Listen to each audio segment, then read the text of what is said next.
नमस्कार, अनादि टीवी देख रहे हैं आप। मैं हूं आपके साथ ऋषिका गुप्ता। हमारे खास कार्यक्रम आपका शहर आपकी खबर में आपका बहुत स्वागत है।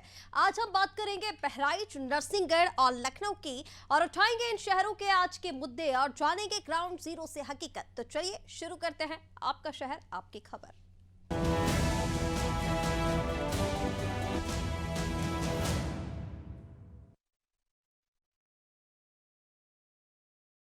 यूपी के बहराइच की, जहां हिंसा के 6 दिन बाद भी हालात सामान्य होते नहीं दिख रहे।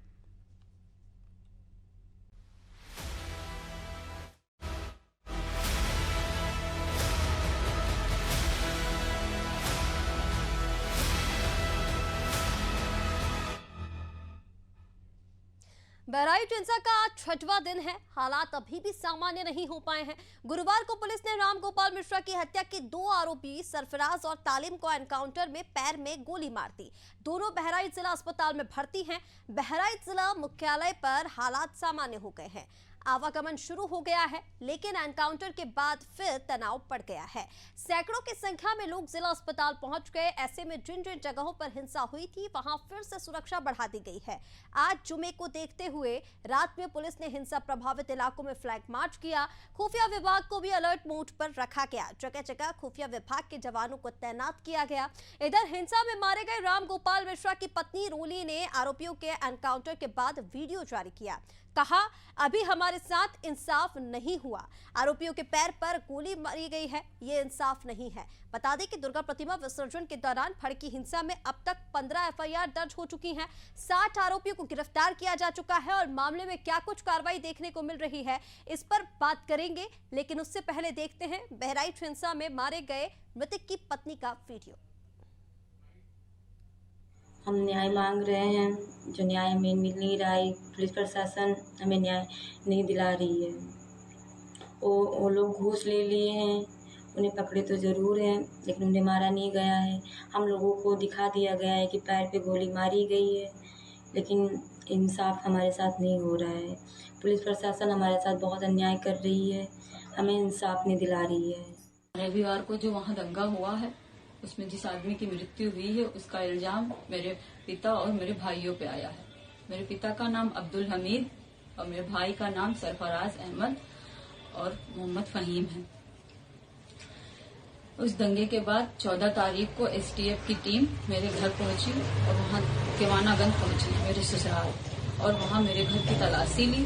जब वहाँ कोई नहीं मिला तो वो लोग मेरे पति ओसामा और मेरे देवर शाहिद को लेके चले गए।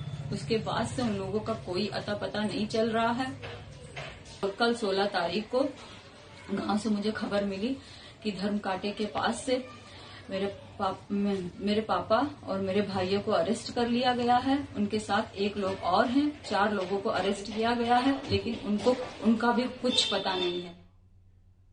तो ये आपने सुना किस तरह से मृतक जो है राम गोपाल मिश्रा, उनकी पत्नी का ये कहना है कि ये हमारे साथ इंसाफ नहीं है, क्योंकि आरोपियों के पैर में सिर्फ गोली लगी है। और बाकी दूसरा वीडियो भी आपने सुना जिसमें जो आरोपी पकड़े गए हैं उनके परिजन ये कह रहे हैं कि हमारे भाई को पकड़ लिया गया है और उन्हें डर है कि कहीं ना कहीं उनको मार दिया जाएगा, जेल के अंदर रख के। इस तरह की तमाम जो बातें हैं वो निकलकर सामने आ रही है। चलिए ज्यादा अपडेट के लिए विनोद द्विवेदी हमारे संवाददाता बहराइच से हमारे साथ जुड़ गए हैं।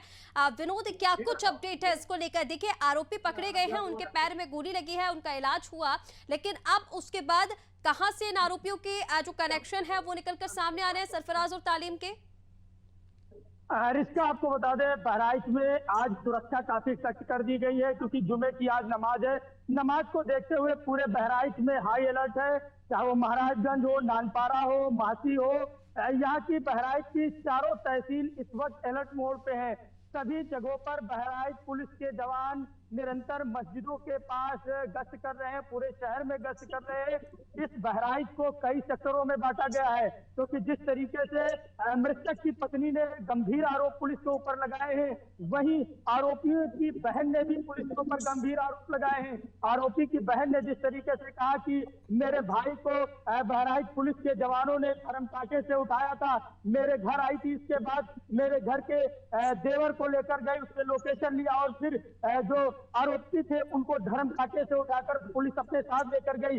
इसके बाद नानपारा कोतवाली में पुलिस का उस आरोपी के साथ मुठभेड़ होता है। तो कहीं ना कहीं इन तथ्यों को लेकर बाजार का माहौल काफी गर्म है। लोगों के जुबान पर पुलिस की इस कार्रवाई को लेकर कहीं ना कहीं चर्चाएं गर्म है। इसको लेकर बहराइच पुलिस काफी अलर्ट में है। रिश्ता ओवर टू। बिल्कुल विनोद, जिस तरह से आपने बताया, देखिए पुलिस जो तमाम ऐसे इलाके हैं जहां से हिंसा भड़क सकती थी या फिर पहले वहां से हिंसा हुई थी, वहां पर आप पुलिस का फ्लैग मार्च देखने को मिला है। पूरे इलाके में पुलिस की चप्पे चप्पे पर नजर बनी हुई है। लेकिन देखिए वहां पर हिंसा तो थम गई है, पर एक डर का माहौल अभी भी वहां पर है। अगर लोगों से आपकी बातचीत हो पा रही हो, क्योंकि पीछे आपके लोग भी खड़े हुए हैं, तो उनका इस हिंसा को लेकर क्या कुछ कहना है और अभी वहां पर क्या सामान्य परिस्थितियां कब तक हो पाएंगी, क्या लग रहा है आपको? बिल्कुल, मैं इस वक्त नानपारा में खड़ा हूँ। ये नानपारा इलाका है, यहाँ पे चहल पहल काफी अच्छी है। यहाँ पर लोग, दुकानें खुली हुई हैं, लोग आ जा रहे हैं। यहाँ पर कोई भय का माहौल नहीं है, लेकिन सुरक्षा के लहजे से पूरा शहर पुलिस के निगाह में है। पुलिस की जवान, बहराइच पुलिस के जवान चप्पे चप्पे पे तैनात है कि कोई अप्रिय घटना न घटने पाए। इसको लेकर बहराइच की एलआईयू भी इस वक्त काफी सतर्क में है, क्योंकि लोग बात नहीं कर रहे हैं। क्योंकि ये जो इस तरीके की जो पुलिस की कार्रवाई हुई है, क्योंकि नानपारा में भी अभी 3 दिन पहले जो जिस तरीके से सर तन से जुदा के नारे लगे, ऐसे जो नारे लगे, उसको लेकर यहाँ भी बड़ी कार्रवाई हुई। हजारों लोगों के खिलाफ नानपारा पुलिस ने मुकदमे दर्ज किए। तो इसको लेकर कोई बात नहीं कर रहा है, मीडिया से बात नहीं कर रहा है, लेकिन लोगों के जुबान पर इस तरीके की जो पुलिस की कार्रवाई है, कहीं ना कहीं लोगों के मन में एक खौफ सा नजर आ रहा है। रिश्ता ओवर टू। बिल्कुल विनोद, जिस तरह से आपने बताया, देखिए वहां पर जो धीरे धीरे स्थितियां हैं वो सामान्य होती नजर आ रही। जैसे आपने बताया कि बाजार खुले हुए हैं, लेकिन अभी इसके बाद भी, क्योंकि आज जुमे का दिन है और इसको देखते हुए पुलिस ने तमाम इलाकों में फ्लैग मार्च भी किया है और सुरक्षा की दृष्टि से भी पुलिस के जो तमाम इंतजाम हैं वो इस पूरे इलाके में किए गए हैं। फिलहाल जिस तरह से हम मृतक के परिजनों के वीडियो सुन रहे थे या फिर जो मुख्य आरोपी हैं उनके परिजनों के हमने वीडियो सुने, तो एक तरफ जहां मृतक की पत्नी ये कह रही है कि अभी इंसाफ नहीं हुआ है, तो वहीं दूसरी तरफ परिजनों की ओर से ये कहा जा रहा है, जो आरोपी हैं उनकी तरफ से, कि अब उन्हें डर है कि कहीं जिनको पकड़ा गया है, उनके भाई को पकड़ा गया है, उन्हें मार ना दिया जाए। इसको लेकर अभी क्या कुछ अपडेट सामने आ रही है?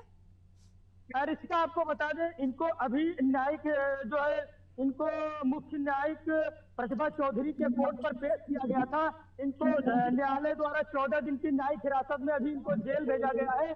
अभी ये इस वक्त बहराइच के कारागार में सभी 5 आरोपियों को जेल में रखा गया है। अब देखने वाली बात होगी कि 14 दिन के बाद जब ये इनको पुलिस अपने रिमांड पर लेती है, इनसे आगे की इनसे जानकारी लेगी कि आखिर इस घटना में कौन कौन से लोग शामिल थे और इनको कहां पनाह मिली। क्योंकि नानपारा का ये इलाका, यहीं पर इनकाउंटर हुआ है, हाड़ा बसेरी के गांव पे इनकाउंटर हुआ है। तो आखिर हाड़ा बसेरी में ऐसा कौन सा घर था? पुलिस उन लोगों से इसकी भी जानकारी लेगी, उनसे पूछेगी कि आखिर हाड़ा बसेरी में किसके घर पे इनको पनाह मिली और जो बंदूक छुपाई गई थी, वो बंदूक कहाँ छुपाई गई, किस गाड़ी से आरोपी आए। क्योंकि सबसे बड़ा सवाल है, NH 927 से स्पॉट की दूरी लगभग 1 किलोमीटर से ज्यादा है, तो ऐसे में आरोपी में वहां कैसे पहुंचे? इसका सबसे बड़ा सवाल यही होगा, क्योंकि पुलिस इन सभी बिंदुओं पर बारीकी से अभी जांच करेगी।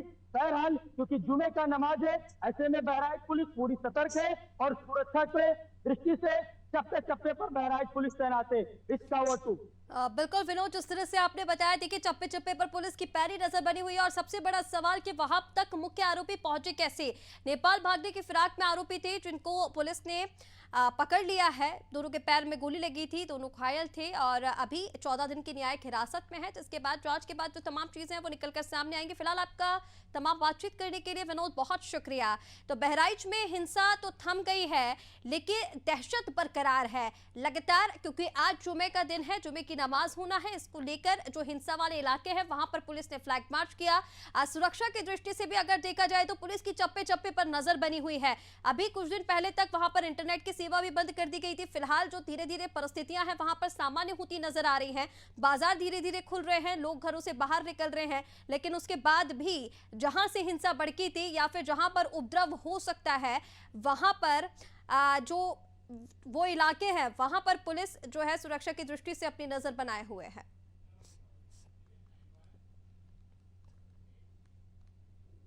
और अब बात करेंगे नरसिंहगढ़ के पिपलिया रसौड़ा ग्राम पंचायत की, जहां ग्रामीण आज भी सरकारी योजनाओं से वंचित हैं।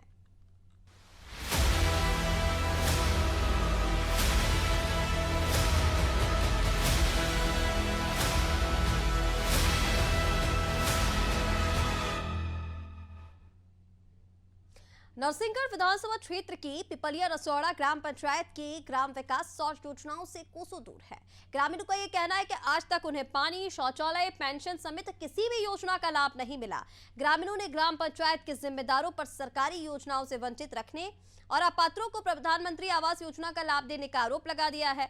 बता दें कि 24 ग्रामीणों को प्रधानमंत्री ग्रामीण आवास का आवंटन मिला था। आवंटन होने के बाद शासन ने 7 सदस्यीय जांच कमेटी गठित की, जिसके बाद जांच दल ने 16 लोगों को अपात्र घोषित कर दिया। मामले में ग्रामीणों ने क्या कुछ कहा, आइए आपको दिखाते हैं। तो इसमें प्रधानमंत्री आवास योजना का लाभ आप में से किसी को नहीं मिला है अभी तक? किसी को नहीं मिला बाबूजी। मतलब यहाँ जितने लोग उपस्थित हैं इनमें से किसी को मिला कि नहीं मिला? माता जी की अमली से तो डेढ़ नाता किसी को नहीं मिला।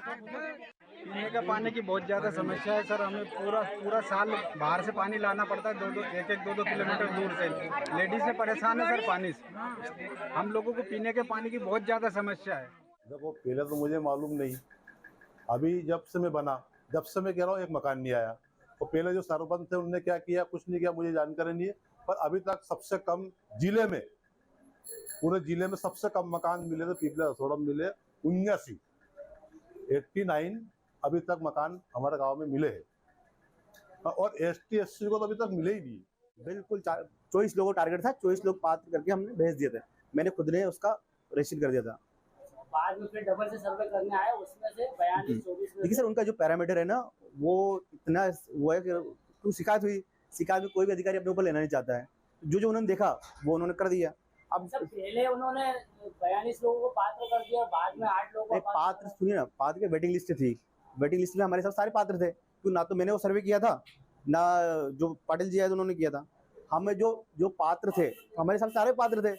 24 लोगों को जो हम लोगों को टारगेट मिला था, 24 हमारे लिए पात्र थे, उनका हमने पंजीयन कर दिया।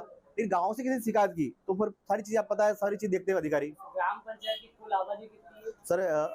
लगभग 48 हुआ है। और 2017 से लेकर अभी तक आवास कितने आवंटित? सर अभी टोटल जो आवास आवंटित हुए 89 हुए हैं। तो नरसिंहगढ़ के ग्रामीणों के आप बातें भी सुन रहे थे, जहां पर ये कहा भी जा रहा है कि विकास से कोसों दूर है नरसिंहगढ़ के ग्रामीण। जहां जो मूलभूत सुविधाएं होती हैं, शौचालय की सुविधा हो गई, पानी की सुविधा हो गई, ये तमाम जो सुविधा है वो भी ग्रामीणों को नहीं मिल पा रही है। फिलहाल ग्रामीणों ने वहां पर जिम्मेदारों पर आरोप लगाया है, जहां उन्होंने आरोप लगाते हुए ये कहा है कि कोई ध्यान नहीं दिया जा रहा है, और जबकि जो अपात्र हैं उन्हें इन तमाम योजनाओं का लाभ मिल रहा है। चलिए ज्यादा अपडेट के लिए हमारे साथ संवाददाता नरसिंहगढ़ से हेमराज सेन जुड़ गए हैं। हेमराज, सबसे पहले तो इसी पर आप जानकारी दीजिए, अभी किन किन योजनाओं से वंचित चल रहे हैं ग्रामीण? क्या कुछ सुविधाएं फिलहाल ग्रामीणों के पास हैं और किन सुविधाओं के अभाव की वजह से ग्रामीण परेशान है? जी अनुष्का, मैं बता दूं आपको कि ग्रामीण जहां जो हैं वो मूलभूत सुविधाओं से वंचित हैं। आज तक ग्राम पंचायत की जो बस्ती है, जो झुग्गी झोपड़ियों में जो रह रहे, उनको आज तक किसी योजना का लाभ नहीं मिल पाया है। अभी हमने जैसे ग्राउंड जीरो से रिपोर्ट कवर की है, उसमें सामने आया है कि स्वच्छ पानी, पेयजल व्यवस्था, शौचालय, प्रधानमंत्री आवास योजना आदि, पेंशन, हितग्राही सहित कई ऐसे मुद्दे ग्राम पंचायत में सामने आए हैं। ग्रामीणों ने बताया है कि आज तक उन योजनाओं को उनको लाभ नहीं मिला। बिल्कुल हेमराज, जिस तरह से आपने बताया, देखिए ये जो तमाम योजनाएं हैं इनसे वंचित तो चल रहे हैं ग्रामीण, लेकिन पंचायत के जिम्मेदारों पर अब ग्रामीणों ने आरोप लगा दिया है कि जिम्मेदारों की लापरवाही है, जिसकी वजह से उनकी जो आम सुविधाएं हैं वो उन्हें नहीं मिल पा रही है। इसमें किस किस के नाम सामने आ रहे हैं? क्या ग्रामीणों की तरफ से किसी के ऊपर आरोप भी लगाए गए हैं?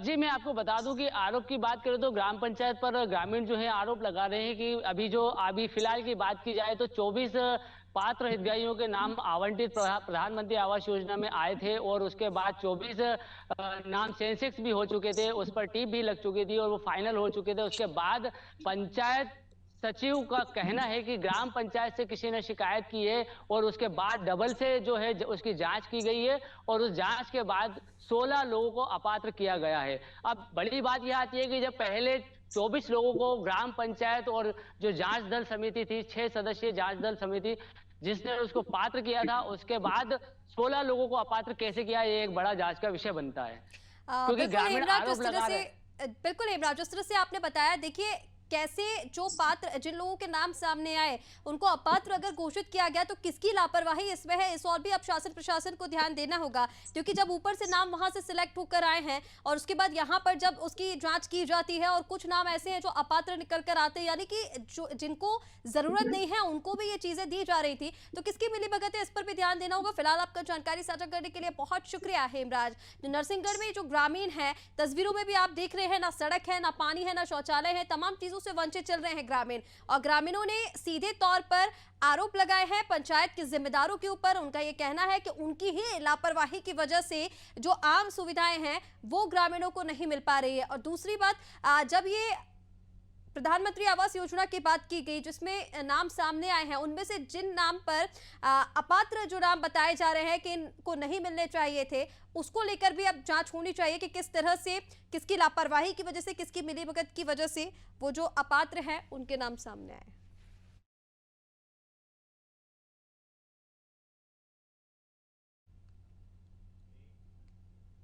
अब बात करेंगे राजधानी लखनऊ की, जहां डेंगू के 1312 मरीज सामने आए हैं। आने वाले दिनों में हालात और खराब होने की आशंका है।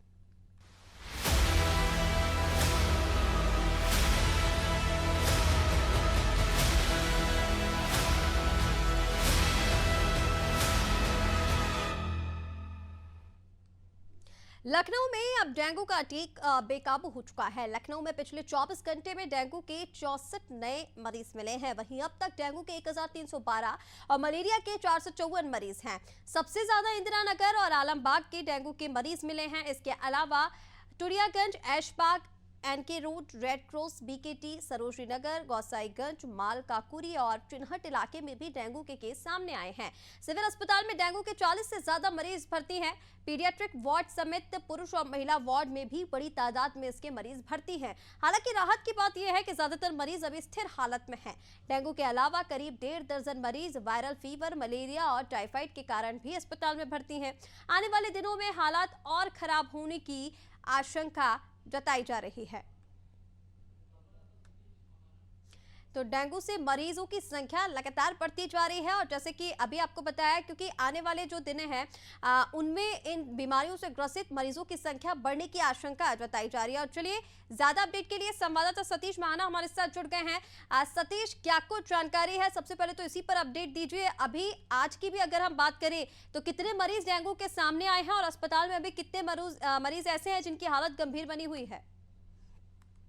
ऋषिका जी, जिस तरीके से बात की जाए तो स्थिति जो है इस समय काफी ज्यादा गंभीर है। लखनऊ राजधानी है और लखनऊ की अगर मैं बात करूं तो यहाँ पर डेंगू, मलेरिया और हेपेटाइटिस, इसके अलावा अगर बात की जाए तो एक जो बुखार जैसी जो चीज है वो भी बहुत बड़े स्तर पर यहाँ पर देखी जा रही है। हमने एक चीज ये भी देखी है कि कोरोना के बाद से ही जिस तरीके से परिवर्तन लोगों के शरीर में आया है, उसके चलते एक सामान्य बुखार भी जो है आज की तारीख में कम से कम 7 से 8 रोज लेता है। इसके साथ ही जो है तकरीबन 1 महीना उसको कमजोरी से ग्रसित रहना पड़ता है। वो काफी शरीर उसका जो है टूट जाता है और उसके साथ ही वो चलता है। यहाँ पर बात की जाए तो बुखार में जहाँ पर मैं इस समय खड़ा हूँ, ये है बलरामपुर अस्पताल। यहाँ पर भी अभी भी इस समय जो है तकरीबन 40 से 45 मरीज तो डेंगू के फिलहाल हैं। इसके साथ ही मलेरिया के भी जांचें चल रही है। लेकिन अगर मैं बात करूँ बुखार के लिए तो हर तीसरा आदमी मुझे जो यहाँ पर मिला है जो कि मरीज है, वो बुखार की ही समस्या लेकर के यहाँ पर आया हुआ है। बड़ी बात यह है कि यही बुखार जांच के बाद में डेंगू, मलेरिया, चिकनगुनिया जैसी बीमारियों में तब्दील होता है। यहाँ पर स्थिति की अगर हम बात करें तो ये बेहद ही आश्चर्यजनक और अफसोसजनक है कि 1300 पार हो चुका है डेंगू का आंकड़ा।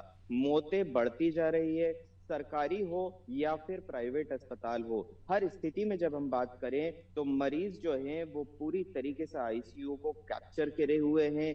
आईसीयू में पेशेंट्स को सरकारी अस्पतालों में जगह मिलना मुश्किल हो रही है। उसी की वजह से कहीं ना कहीं वो जो है प्राइवेट अस्पताल की ओर रुख कर रहे हैं, प्राइवेट क्लिनिक्स की ओर जा रहे हैं। और देखा जाए तो एक तरीके से ऐसा लग रहा है कि जिस तरीके से कोरोना की लहर में हम एक जो माहौल देख रहे थे, वही माहौल यहाँ पर दिख रहा है हमें बुखार, डेंगू, मलेरिया, चिकनगुनिया जैसी बीमारियों को लेकर के। और चारों ओर एक इसको लेकर के बात जो है ये भी जरूरी है करना कि चारों ओर जो है लखनऊ के अंदर हमें मच्छर काफी देखने को मिल रहे हैं। तो इसमें दोषी जो है कहीं ना कहीं नगर निगम को भी उतना ही माना जाएगा, क्योंकि बार बार प्रशासन की बात की जाए, शासन की जाए, तो सरकार तो इस पर अलर्ट काफी टाइम से दिए हुए है। उन्होंने हर जगह पर अपनी जो है नोटिस भी जारी कर दिए थे। बावजूद उसके स्थिर पानी और अनादि टीवी इस मुहिम को काफी लंबे अरसे से चला रही है। हमने ऐसी जगह अलग अलग विभागों को जाकर के वहां की खबरें की है, जहां पर कि चाहे वो बिजली विभाग हो, चाहे वो पुलिस थाने हो, चाहे वो कोई अन्य विभाग हो, जहां पर कि स्थिर पानी देखने को मिला। उन पानियों के साथ में अगर हम बात करें तो पानी पर काफी मच्छर, गंदगी, कूड़ा, ये वो चीजें हैं जो कहीं ना कहीं इन बीमारियों को जन्म दे रही है। आश्चर्य की बात यह है कि यहीं लखनऊ में फैजुल्लागंज में लिखित कंप्लेंट तक यहाँ पर नगर निगम को दी गई है। बावजूद उसके जो स्थानीय निवासी है उनका आरोप है कि फैजुल्लागंज में फॉगिंग नहीं हो रही है। लखनऊ में एक और चीज हैरान करने वाली ये है कि ये जितने भी मरीज जो आ रहे हैं इनमें ज्यादातर जो है काफी पॉश एरिया है, इंदिरा नगर या फिर हम बात करें चिन्हट की, वहां से मरीज निकल रहे हैं। हालांकि मरीज पूरे लखनऊ जिले के अंदर ही हमें देखने को मिल रहे हैं। और यही स्थिति जब हम डॉक्टरों से बात कर रहे हैं तो पता चल रही है कि पूरे उत्तर प्रदेश की इस समय है जहां पर कि मलेरिया, चिकनगुनिया, डेंगू के मरीज रेफर होकर यहाँ तक पहुंच रहे हैं। तो ये काफी आश्चर्यजनक है ऋषिका जी कि इस स्थिति को कैसे कंट्रोल किया जाएगा। हालांकि इसमें एक कदम जो है शासकीय अस्पतालों के कुछ डॉक्टर की सराहना का भी है, क्योंकि अगर हम बात करें बलरामपुर अस्पताल की जहां मैं खड़ा हूं तो यहाँ पर निदेशक से लेकर के और हर एक अधिकारी की मैं बात करूंगा जो कि इस डिपार्टमेंट से आता है और वो बाकायदा मरीजों का पूरी तरीके से ध्यान रखने की कोशिश कर रहे हैं। सतीश, देखिए अब यहाँ पर जैसा आपने बताया कि शासकीय अस्पतालों में डॉक्टर की सराहना की जानी चाहिए, लेकिन दूसरी तरफ अगर हम देखें, क्योंकि आपने नगर निगम का भी यहाँ पर जिक्र किया, अगर उनको नोटिस जारी किया गया है, उनको तमाम चीजों का पता है, आंकड़ों का पता है कि कितने मरीज लगातार रोजाना इस संख्या में बढ़ रहे हैं, और उसकी वजह से भी अगर इसके बाद भी उनकी तरफ से लापरवाही की जा रही है, तो फिर इस और अब सख्त रुख अपनाने की जरूरत भी है, क्योंकि जिस तरह से संख्या लगातार बढ़ती जा रही है बेहद चिंताजनक है और हैरान कर देने वाले आंकड़े जो है वो रोजाना सामने आ रहे हैं। फिलहाल आपका तमाम बातचीत के लिए बहुत शुक्रिया सतीश। तो डेंगू के मामले लगातार राजधानी लखनऊ में बढ़ते जा रहे हैं, केसेस लगातार सामने आ रहे हैं, लेकिन जहां एक तरफ नगर निगम की लापरवाही सामने आ रही है, अब इसको लेकर सरकार को कहीं ना कहीं कड़ा रुख अपनाना होगा, क्योंकि रोजाना इतनी संख्या में डेंगू के मरीज बढ़ना बेहद चिंताजनक है। तो बात बहराइच की हो या फिर नरसिंहगढ़ में, जहां हमने देखा कि ग्रामीण जो हैं वो मूलभूत सुविधाओं से परेशान है। दूसरा, अगर हम डेंगू की भी बात कर रहे हैं तो उत्तर प्रदेश की बात करें, राजधानी लखनऊ की बात की जा रही है, रोजाना जो डेंगू के मरीज की संख्या है वो बढ़ती जा रही है, लेकिन इस और प्रशासन का ध्यान नहीं जा रहा है, या फिर यूं कहें कि प्रशासन की तरफ से लापरवाही के कारण ही ये जो संख्या है वो लगातार बढ़ती जा रही है। फिलहाल सरकार को, शासन प्रशासन को इस और ध्यान देना होगा और जल्द से जल्द इन समस्याओं का निस्तारण करना होगा। फिलहाल हमारा खास कार्यक्रम आपका शहर आपकी खबर में इतना ही। आप बने रहिए अनादि टीवी के साथ। नमस्कार।